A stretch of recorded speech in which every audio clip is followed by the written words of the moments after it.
మీ కుటుంబ శాంతి, ఆరోగ్యం, ఆర్థిక అభివృద్ధి కోసం రుద్రాక్ష మహాపూజలో తప్పక పాల్గొనండి. ఇప్పుడే నమోదు చేసుకోండి.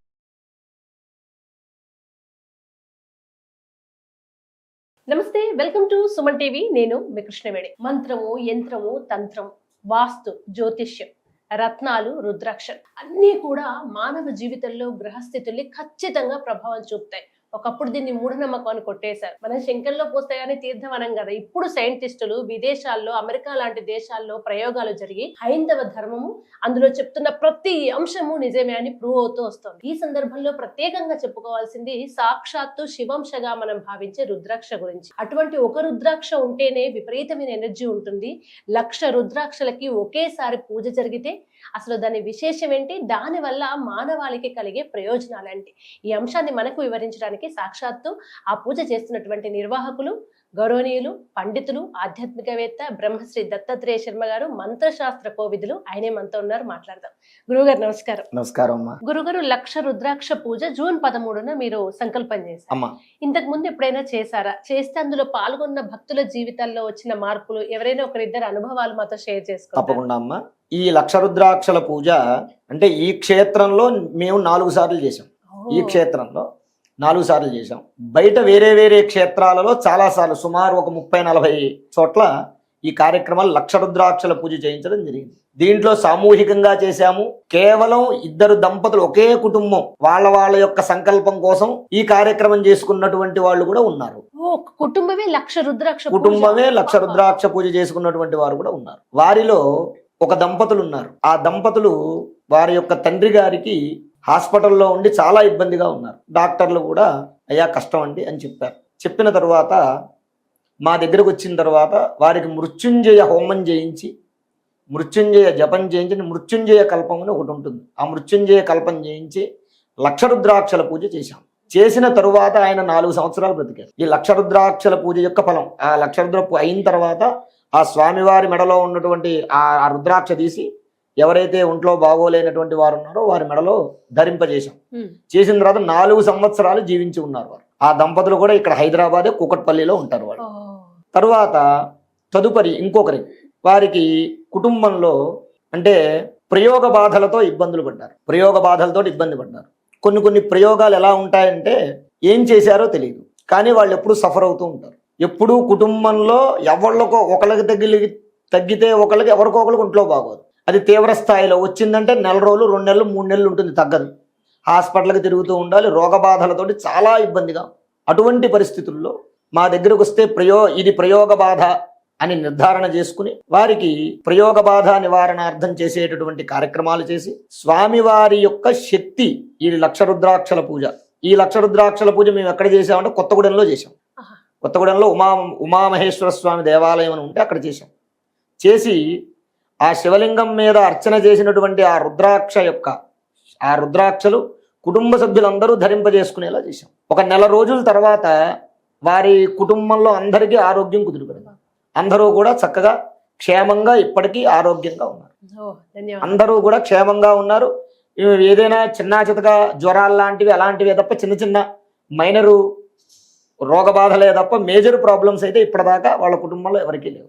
ఇప్పుడు చాలా మందికి సంతాన సమస్యలు ఉంటున్నాయి గురుగారు. దానికి కూడా ఈ రుద్రాక్ష ఫలితం ఏమైనా ఉంటుంది? ఫలితం ఉంటుంది.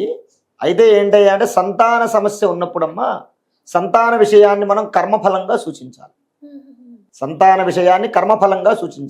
జాతకంలో గనక దోషాలుంటే 1,00,000 రుద్రాక్షల పూజలో పాల్గొన్నటువంటిదైతే జాతక ఫలంలో ఉన్నటువంటి దోషాలు తొలగిపోయి సంతానం కలుగుతుంది.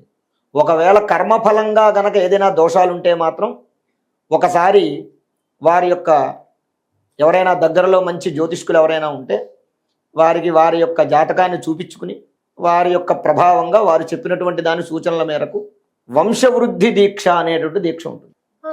ఆ దీక్ష చేస్తే నేను దగ్గర ఒక 17 మందికి ఆ దీక్ష చేయించాను. 16 మందికి సంతానం కలిగింది. ఒక జంటకి 14 సంవత్సరాల తర్వాత వెంటనే మగపిల్లాడు పుట్టాడు. తర్వాత సంవత్సరం ఆడపిల్ల, 2 పిల్లలు పుట్టారు. వంశవృద్ధి దీక్ష అనేది ఉంటుంది. ఆ వంశవృద్ధి దీక్ష కూడా ఈ 1,00,000 రుద్రాక్షల పూజతోటే ప్రారంభం అవుతుంది. అంటే ముందు ఈశ్వరుణ్ణి ఆరాధన చెయ్యాలి. అంటే దీంట్లో సంతాన పాశుపతం అది కూడా శివారాధనలో ఒక భాగమే. శివుణ్ణి ఆరాధన చేసే విధానంలో అది కూడా ఒక భాగం అన్నమాట. శివుణ్ణి ఆరాధన చేస్తే ఇప్పుడు అష్టైశ్వర్యాలు ఇస్తాడని చెప్పాం. అష్టైశ్వర్యాల్లో సంతానం ఉండడం కూడా ఒక ఐశ్వర్యమే కదా. అవును. కాబట్టి ఈశ్వరుణ్ణి ఆరాధన చేయడం వల్ల తప్పనిసరిగా సంతానం కలుగుతుంది. ఎంతో మందికి కలిగింది. ఆంజనేయ స్వామి వారు ఎలా జన్మించారు? పరమేశ్వరానుగ్రహంతో అంజనాదేవికి వాయుదేవుడి ద్వారా ఫలాన్ని పంపితే ఆంజనేయ స్వామి వారు జన్మించారు. మార్కండేయుడు ఎలా జన్మించాడు? మార్కండేయుడు అసలు వారికి సంతానం లేకపోతే కాశీ వెళ్ళి సంవత్సర కాలం కాశీలో ఉన్నటువంటి విశ్వనాథుణ్ణి ఆరాధన చేసి తదుపరి నైమిషారణ్యం వెళ్ళి అక్కడ శివలింగ ప్రతిష్టాపన చేసి సంవత్సర కాలం పాటు పూజ చేస్తే అప్పుడు పార్వతీ పరమేశ్వరులు ఇద్దరు ప్రత్యక్షమయ్యి ఆ మహర్షి ఆ దంపతులిద్దరికీ కూడా నీకు సంతానం కలుగుతుంది, మగబిడ్డ పుడతాడు. కానీ ఆ దరిద్రవంతుడైనటువంటి వాడు సంపూర్ణ ఆయుష్వంతుడు కావాలా, చైతన్యవంతుడైనటువంటి వాడు 16 ఏళ్లవాడు కావాలా అని అడిగారు. 8 ఏళ్లవాడు కావాలా అని అడిగారు. 16 ఏళ్లవాడు కావాలా అని అడిగారు. అడిగితే దరిద్రుడు నాకెందుకు, తక్కువ సంవత్సరాలు బ్రతికినా సరే ధర్మంగా నీతిగా చైతన్యంగా బ్రతికేవాడు చాలు, ఓ 16 ఏళ్లవాడినే మాకు ప్రసాదించమండి అని కోరుకున్నారు. పరమేశ్వరుడు తథాస్తు అన్నాడు. అటువంటి ఆ మార్కండేయుడికి 16 ఏళ్ళు వచ్చేటప్పటికి శివారాధన చేస్తూ ఉన్నాడు. వాడికి విషయం తెలిసి 8 ఏళ్ల దగ్గర నుంచి శివారాధన చేస్తున్నాడు. తల్లిదండ్రులు బాధపడుతుంటే 8 ఏళ్లకు విషయం తెలుసుకుని యముడు వచ్చాడు తీసుకెళ్ళటానికి, పాశం వేశాడు. పరమేశ్వరుడు వచ్చి అడ్డుకున్నాడు. పరమేశ్వరుడు ఇవ్వాలి అంటే ఏదైనా ఇస్తాడు. కానీ మనం పరమేశ్వరుణ్ణి ఎలా ఆరాధించాలంటే శరణాగత పూర్వకంగా స్వామి నువ్వు తప్ప నాకు వేరే దిక్కు లేదని ఆరాధించాలి. అలా ఆరాధన చేస్తే మార్కండేయుడు ఈశ్వరుడికి 16 సంవత్సరాలు, ఈశ్వరుడికి 16 సంవత్సరాలు అంటే కొన్ని కల్పాలు వెళ్ళిపోతాయి, కొన్ని కోట్ల సంవత్సరాలు ఆయుష్నిచ్చాడనమాట.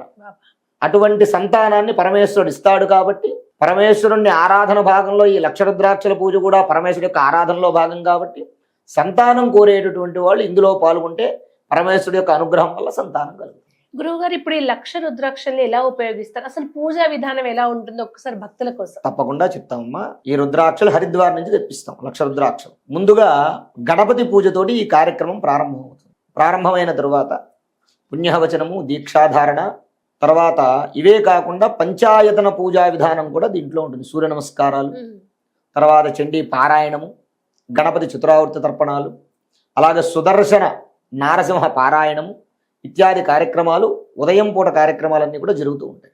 ఈ లక్ష రుద్రాక్షలు కూడా 11 మంది బ్రాహ్మణుల చేత దీక్షగా మడిగా ఈ రుద్రాక్షలన్నీ శుద్ధి చేసి ఇవన్నీ స్వామివారి మీద ధరింపజేస్తాం. ముందు స్వామివారి మీద ధరించి ఉంటారు. ఈ 11 మంది బ్రాహ్మణులు 11 సార్లు ఏకాదశ రుద్రాభిషేకం చేస్తారు. ఏకాదశ రుద్రాభిషేకం 11 మంది చేస్తే ఏమవుతుంది? 11 × 11 111.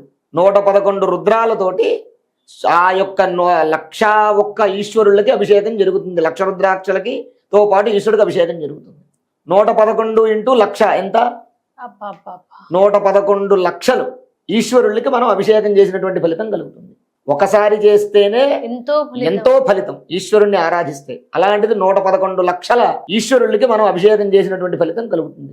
111 సార్లు అభిషేకం చేసిన ఫలితం కలుగుతుంది. లక్షల సార్లు ఒక రోజే జరుగుతుంది. సమయం ఉదయం 8 గంటల నుంచి మొదలవుతుందమ్మా. ఉదయం కరెక్ట్ గా 10 గంటలకు అభిషేకం మొదలవుతుంది. అభిషేకం మొదలయ్యి అభిషేకం మధ్యాహ్నం 1 గంట కల్లా అభిషేకం పూర్తవుతుంది. అపరాహ్న సమయంలో కార్యక్రమం చేయించాం. మధ్యాహ్నం 1 గంట కల్లా కార్యక్రమం ఆపేసి అది అభిషేకం అయిన తరువాత ఈ లక్ష రుద్రాక్షలు మనం పంచామృతాలు, ఈ పళ్ళ రసాలు ఇవన్నీ పోస్తాం కదా, ఇవన్నీ శుద్ధి చేస్తాం. అంటే పైనుంచి నీళ్లు పోసి నీటి ద్వారా జలంతో శుద్ధి చేసేస్తాం. తదుపరి సాయంత్రం మళ్ళీ 3 గంటలు 4 గంటలు కాగానే శివ సహస్రంతో, శివ స్తోత్రాలతోటి ఈ 11 మంది బ్రాహ్మలు 10 సార్లు బిల్వార్చన చేస్తారు. మారేడు దళాలతో అర్చన చేస్తారు. అప్పుడు చేయడం వల్ల ఏమవుతుంది? 10,000 సార్లు. 10 సార్లు చెప్తే 10,000 సార్లు 11 మంది చెప్తే 1,00,000 నామాలు పూర్తవుతాయి. ఈ 1,00,000 నామాలు ఈ లక్ష రుద్రాక్షలకి చేస్తాం. అప్పుడు 1,00,000 ఏమవుతుంది? కోటి అవుతుంది. కోటి పూజా ఫలితం మనకి లభిస్తుంది. అలా ఈ బిల్వార్చన అంతా కూడా 1,00,000 బిల్వార్చన చేస్తాం. ఆ రుద్రాక్షలన్నిటికీ కూడా అర్చన చేసినటువంటి తర్వాత స్వామివారికి అలంకారం చేసి నీరాజన మంత్ర పుష్పాలు ఇస్తాం.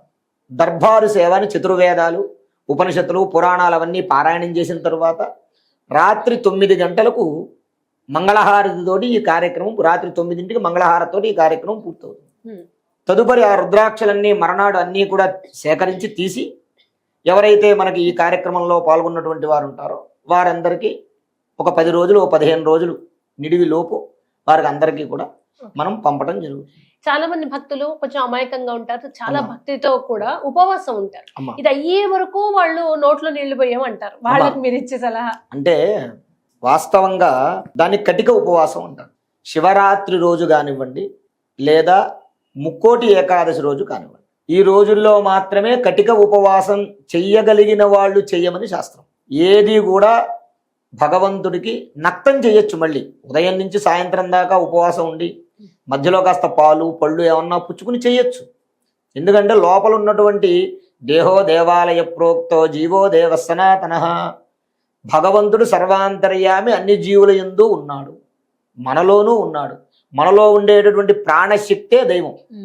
కాబట్టి నువ్వు నేను కటిక ఉపవాసం ఉంటానని చెప్పి భోజనం చేయకుండా ఏమీ తినకుండా మంచినీళ్ళు తాగకుండా ఉంటే ఈ ప్రాణశక్తి క్షోభిస్తుంది. ఎప్పుడైతే ప్రాణశక్తి క్షోభిస్తుందో భగవంతుడికి నువ్వు భోజనం పెట్టనట్టే లెక్క. అందుకే మనకి ఏం చేస్తారు, భోజనం చేసేటప్పుడు నీళ్లు చల్లుకుని ఓం భూర్భువస్వః గాయత్రీ మంత్రం అని చెప్పి అమృతమస్తు. మనిషి అమృతం తాగడు. అమృతమస్తు అని ఎందుకు తినాలి అంటే లోపల జీవాత్మ శక్తి, పరమాత్ముడు జీవాత్మ శక్తి రూపంలో లోపల ఉన్నాడు కాబట్టి ఆయనకి నివేదన చేస్తున్నావు, నువ్వేదో తినేయటం కోసమని కాదు. కాబట్టి మనం కటిక ఉపవాసంగా ఏ పని చెయ్యొద్దు. కేవలం శివరాత్రి రోజు మాత్రమే కటిక ఉపవాసం చెయ్యమని శాస్త్రం. వారానికి ఒకసారి ఒక నియమం పెట్టారు.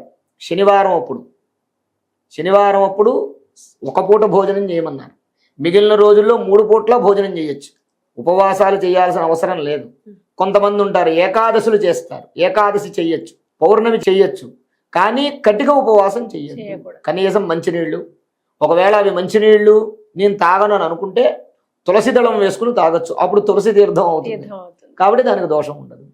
పరమేశ్వరుడు యొక్క అనుజ్ఞ తీసుకుని శివార్పణమనో కృష్ణార్పణమనో రామార్పణం అనుకునో ఓ పండో ఫలమో తిని చెయ్యొచ్చు. కానీ కటిక ఉపవాసంతో చేస్తే లోపల ఉన్న ఆత్మారాముడు క్షోభిస్తాడు. ధన్యవాదాలు. ధన్యవాదాలు.